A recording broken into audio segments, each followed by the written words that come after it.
خب بریم برای پارت دوم. عکاسی تبلیغاتی میخوایم انجام بدیم و حالا میخوایم لوکیشن براش بچینیم. یکی از مهمترین کارهایی که شما باید الان انجام بدین ساخت لوکیشنه. وقتی ما میخوایم یه لوکیشن بچینیم، به اولین چیزی که باید دقت بکنیم رنگه. محصولمون چه رنگیه؟ محصولا عموما دو مدلن، یا چند رنگن یا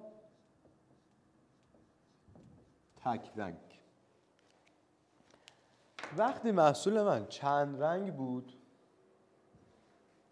چی کار میکنم؟ مثلا محصول من توش رنگ قرمز داره، آبی داره، مشکی هم داره. چیزی که من باید بچینم، یعنی رنگی که باید توی دکورم باشه چیاست؟ یکی از ایناست، یا هم خانواده اینا میشه. مثلا چی؟ صورتی، آبی کمرنگ، یا مثلا سرمه‌ای.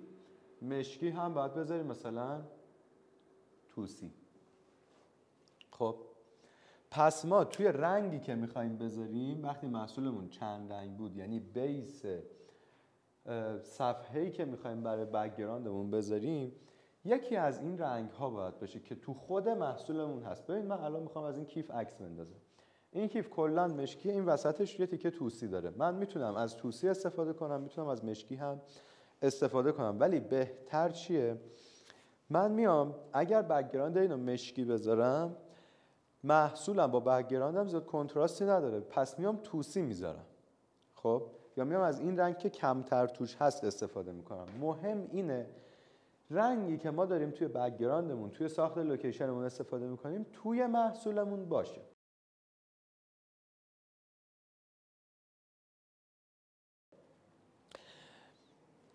و حالت دوم، اگر تک رنگ بود چی کار میکنیم؟ فقط مشکی بود، فقط سبز بود، فقط آبی بود، میایم از رنگ هایی که طیف مشابه دارند استفاده میکنیم. یعنی چی؟ یعنی اگر مثلا آبی بود میایم سرمه‌ای میذاریم. خب همون طیفای رنگی که هست.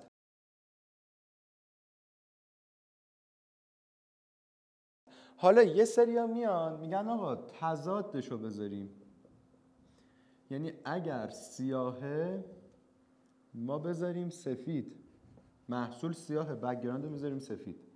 این هم میشه. یعنی ما هم میتونیم برای چند رنگ و تک رنگ بیایم از هم خانواده ها استفاده میکنیم، هم میتونیم بیایم از تضادها استفاده بکنیم. جفتش میشه، هیچ ایرادی نداره. منتها توی عکاسی تبلیغاتی ما داریم چی رو نشون میدیم؟ یکی از چیزهایی که میخوایم نشون بدیم مثلا اینه که آقا اگر شما لوازم خانگی میفروشی، اگر مثلا این مخلوط کنه یه خانومی ببره بذاره توی خونش، کنار بقیه لوازم ست میشه. خب ما میخوایم ست بودن رو نشون بدیم.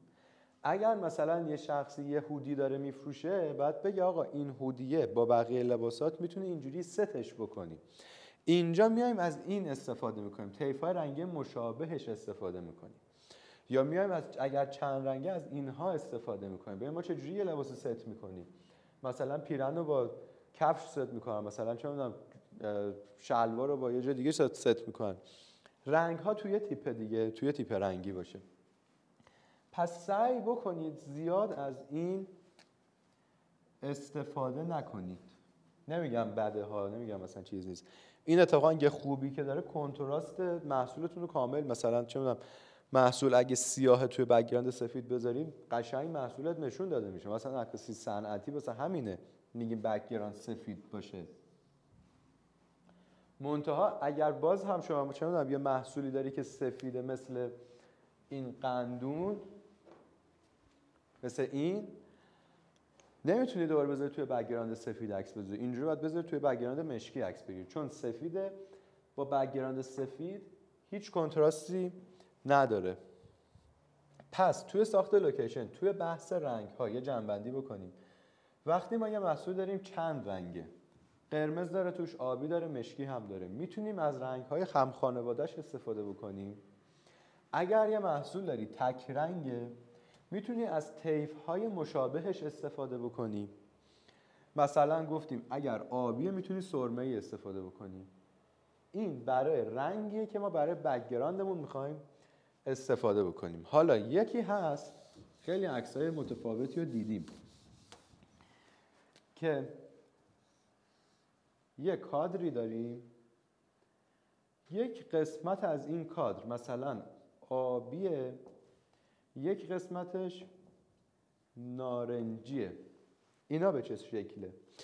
ببین ما یه هدفی داریم توی عکاسی صنعتی و تبلیغاتی. اون هدفمون چیه؟ ما چه هدفی داریم؟ فروش.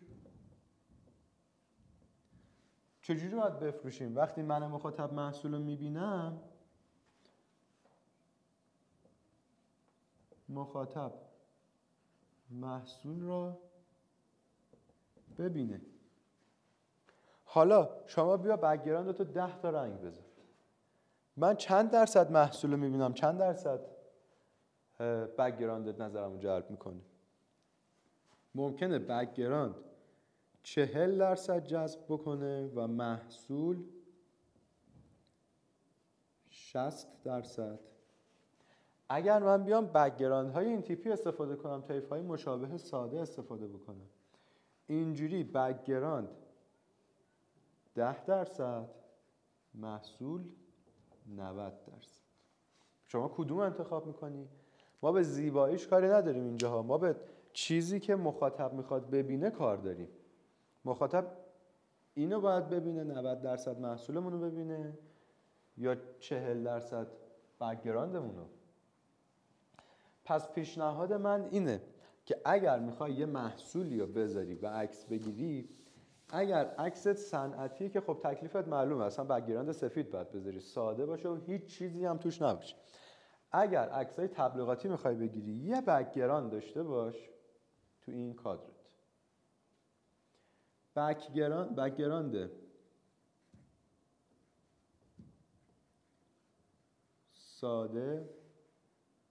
ساده ای که میگم مثلا خیلی چیز خاصی نباشه ها، یعنی مثلا توسی باشه. حالا اگر طرح هم داشت اشکال نداره، یعنی توسی طرحدار بود، مشکی طرحدار بود. اگر از اینا بود صورتی طرحدار، آبی کمرنگ طرحدار، توسی طرحدار، ایرادی نداره. خب چرا؟ چون ما توی خود محصول این رنگ ها رو داریم و بعد از اون حالا میایم المان های مختلف اضافه میکنیم. پس ما یه بار دیگه رنگ رو جمع‌بندی بکنیم، بریم برای المان. گفتیم چند رنگ باشه، این اگر این مثلا 3 تا رنگ باشه میتونیم هم طیفاشو بذاریم، میتونیم خودش هم بذاریم، طیفاش بهتر میشه. تک رنگ بود میایم طیفاشو استفاده میکنیم. و مثال هم زدیم، گفتیم اگر اصلا بیا با همین تخت پاک کن، من اینو میذارم اینجا، بک‌گراندم و چه جوری استفاده کنم؟ من توش مشکی دارم، نارنجی هم دارم، این بغلش توسی هم هست. من میتونم پس از 3 تا رنگ استفاده کنم، مشکی، نارنجی، توسی. اگر من اینو توسی قرار بدم بک‌گراندم و اینو بذارم اینجوری توش، عکس ست‌تری دارم، عکس قشنگتری دارم و مردم الان دنبال اون سادگی ان، دنبال شلوغ پلوغی و اینجور چیزها نیستن، که بتونم محصولمون رو به مخاطب بفروشم.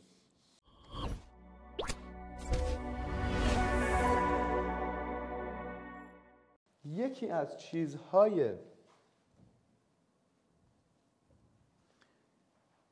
نقاط ضعف خیلی زیادی که توی عکاسی صنعتی با موبایل، توی بحث حالا اینستاگرام و اینا هست، چیه؟ محصول بی ربط. ببین دورش هم خط کشید. من اگر این کیف رو میفروشم باید ببینم این کیفم برای چیه. مثلا این کیف دوربینه، این کیف دوربین باید مثلا کتابش کنارش دفتر کتاب باشه؟ نه. بیا بنویس محصولتو.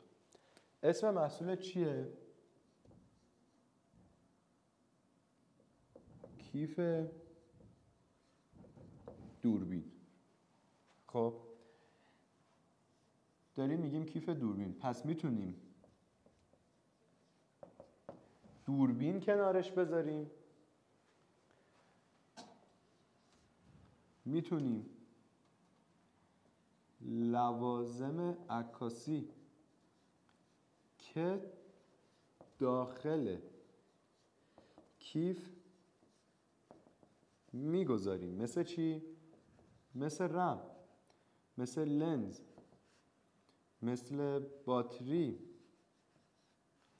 اینا رو میتونیم داخلش بذاریم، میتونیم کنار کیفمون به عنوان المان بذاریم.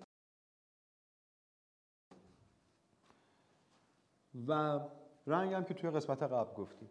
حالا این عکس جذاب تریه یا من بیام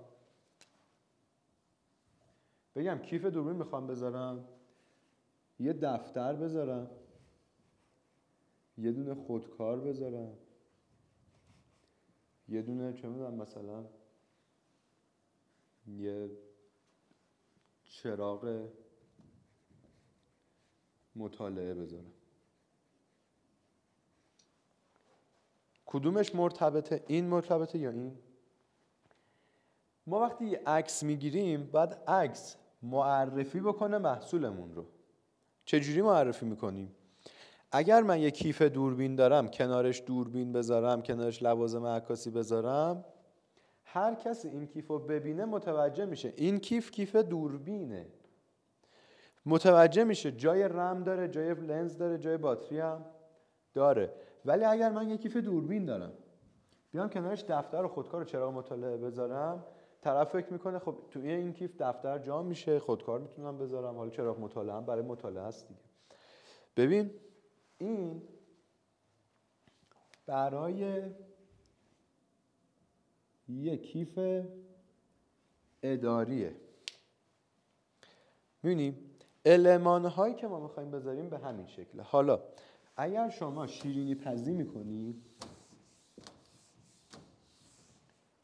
آشپزی میکنی، مثلا چی درست کردی؟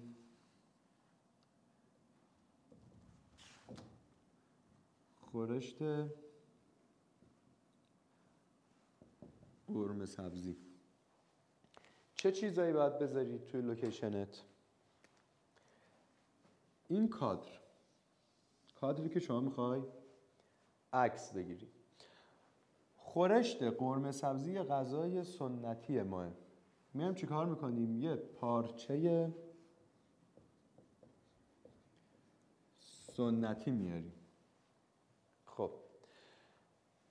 کنارش سبزی میذاریم، کنارش مثلا دوغ میذاریم، اون حالا خورشت و اینها رو مثلا توی ظرف سنتی میذاریم. ببین همه اینها به هم مربوطه. اگر من مثلا پیتزا دارم نمیتونم از پارچه سنتی استفاده بکنم، نمیتونم سبزی و دوغ و ظرف سنتی بذارم، ولی اگر خورشت قرمه سبزی دارم میتونم اینا رو استفاده بکنم. خب چرا؟ چون این مرتبطه، این مرتبطه، این مرتبطه و این مرتبطه.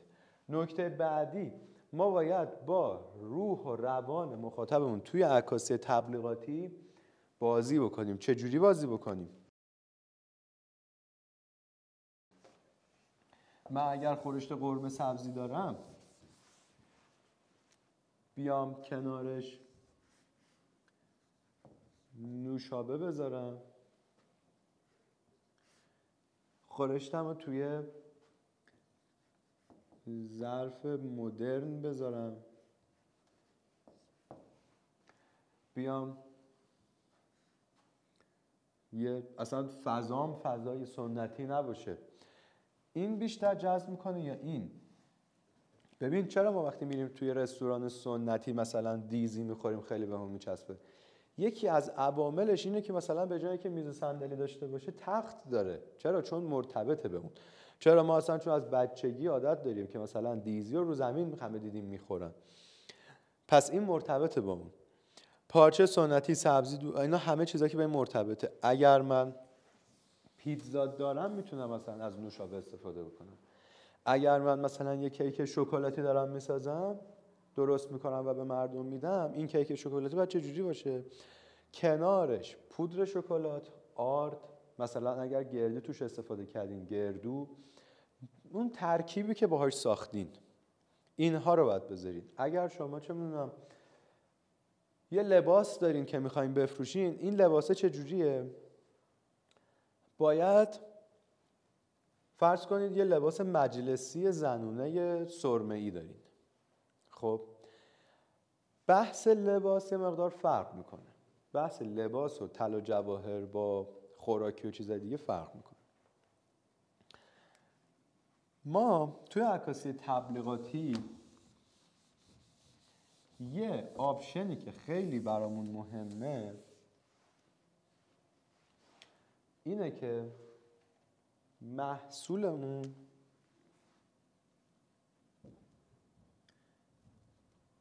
در جای استفاده قرار بگیرد. یعنی چی؟ اگر من یک کفش مجلسی زنانه دارم میفروشم، در کنارش بیایم اون ترکیب بندیه رو، المانه رو رعایت بکنیم. یک کفش مجلسی زنونه مثلا پاشنه بلند، میام یک لباس مجلسی هم کنارش میذارم. در جای استفادهش نمیام مثلا اینو وسط خیابون بذارم ازش عکس بگیرم. تو جای استفاده، مثلا توی مهمونی هست، روی مبلی نشسته، اونجا ازش عکس میگیرم. اگر من بستنی فروشی دارم و میخوام از یه بستنی عکس بگیرم، اسکوپ های من مثلا میایم اون بستنی های ترش رو میذاریم. کی میاد این بستنی ترش رو میخوره؟ یه مرد مثلا 50 ساله که نمیاد. یه بچه مثلا دختر، بچه مثلا 10 ساله میاد. خب میام میدم دست یه دختر بچه که داره اینو مثلا لیس میزنه و میخوره و از ترش بودنش صورتش جمع شده. ما به این میگیم عکس تبلیغاتی که مرتبطه. یعنی من گفتم آقا یه بچه 10 ساله اینو میخره، خب اوکی. ترش هم هست، پس وقتی لیس میزنه و صورتش جمع شه، این هم مرتبطه، خب اوکی. اگر مثلا من چه میدونم همون بحث لباس رو بریم، یک هودی دارم، یک هودی مردانه. این هودی مردانه باید چجوری باشه؟ میگم آقا رنگش مشکیه. خب وقتی رنگش مشکیه، مثلا میتونم با شلوار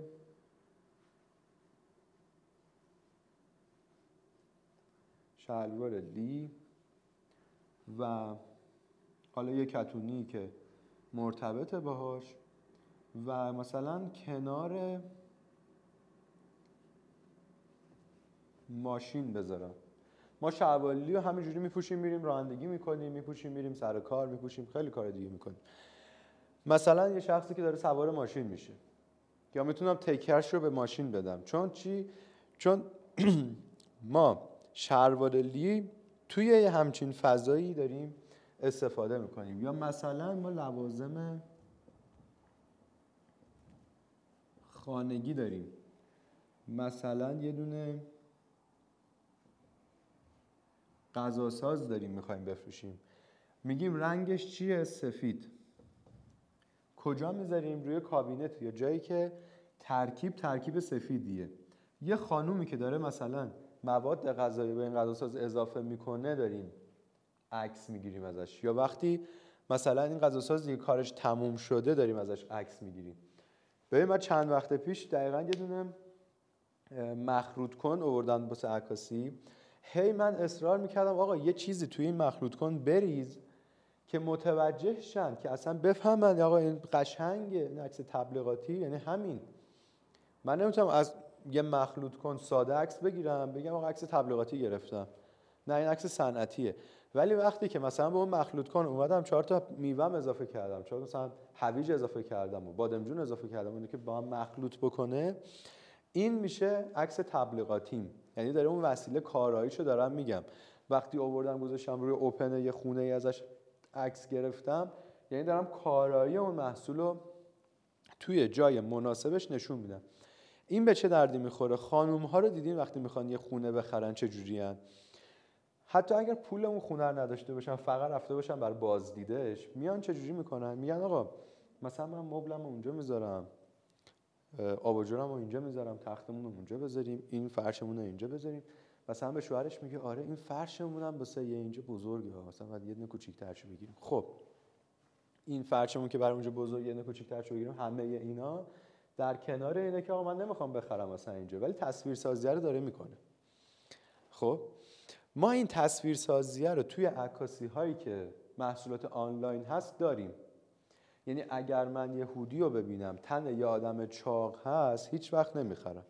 ولی اگر یه هودی رو ببینم که تن یه آدم خوش تیپ، خوش قیافه، قد بلند، جذابه، میرم میخرم. حتی اصلا به هیکل خودم نگاه نمیکنم، میرم میبینم آقا اون هودیه تن کیه.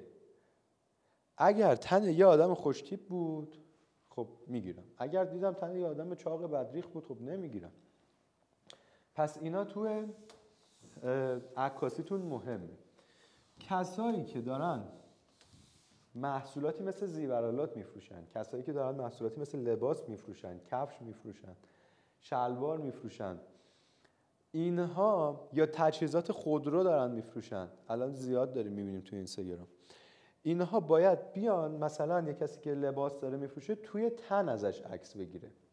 یه کسی که کفش داره میفروشه، اگر این کفش مثلا رانینگ واسه دویدنه، باید در حال دویدن از سوجش عکس بگیره که هم مکان رو بتونیم متوجه بشیم، هم کیفیت اون کفش رو بتونیم متوجه بشیم، هم من خودم رو میذارم جای اون شخصی که داره میدوه و این کفش پامه. این خیلی مهمه. یا زیورالات زمانی ما استفاده میکنیم و عکس میخوایم بگیریم که این توی گردن باشه. ما طلا فروشی میریم چیکار میکنیم؟ میگه آقا انگشتر رو دستت کن ببین تو دستت چجوریه. ما باید همون جوری عکس بگیریم. یا اگر مثلا چه میدونم یه وسیله برای ماشین هست، مثلا چه میدونم چراغ ماشینه، اون چراغ رو روی ماشین نصب شده شو عکس بگیریم و نشون بدیم. این خیلی برای عکاسی تبلیغاتی مهمه. خب پس این پارت رو یه مقدار جمع‌بندی بکنیم. توی قسمت قبلش گفتیم آقا از چه رنگ‌هایی باید استفاده بکنیم. گفتیم اگر تک رنگن بعد از رنگ‌های متضاد میتونیم استفاده کنیم. بهتره که رنگ‌های هم خانواده‌مون رو هم استفاده بکنیم. گفتیم اگر چند رنگن میتونیم از تمام رنگ‌هایی که توی اون هست استفاده بکنیم و میتونیم از طیف‌های اون رنگ‌ها هم استفاده بکنیم. اومدیم توی المان هامون گفتیم چیزای بی ربط نباید بذاریم. اگر ما مثلا یه پرس کباب کوبیده داریم میخوایم ازش عکس بگیریم، باید ریحون بذاریم، ماست بذاریم، دوغ بذاریم، یه محیط سنتی و چون یه غذای سنتی داریم. اگر من یه لباس اسپورت میخوام درست بفروشم، باید یه آدم اسپورت رو بیارم توی جای اسپورت ازش عکس بگیرم. گفتم مثلا یه کفشی که برای ورزش دویدنه باید بذاریم در حال دویدن ازش عکس بگیریم و در حال دویدن با شلوار لی هم نه، مثلا با شلوار ورزشی. محصول هم گفتیم در جای خودش باید قرار بگیره و عکاسی بشه. من نمیتونم چرخ گوشتم رو بیارم بذارم توی محیط اداری ازش عکس بگیرم بگم خب من محیطم اینه دیگه. نه، چرخ گوشت جاش توی آشپزخونه است، همونجا باید ازش عکس بگیریم. یه دونه صندلی اداری اگر من دارم مثل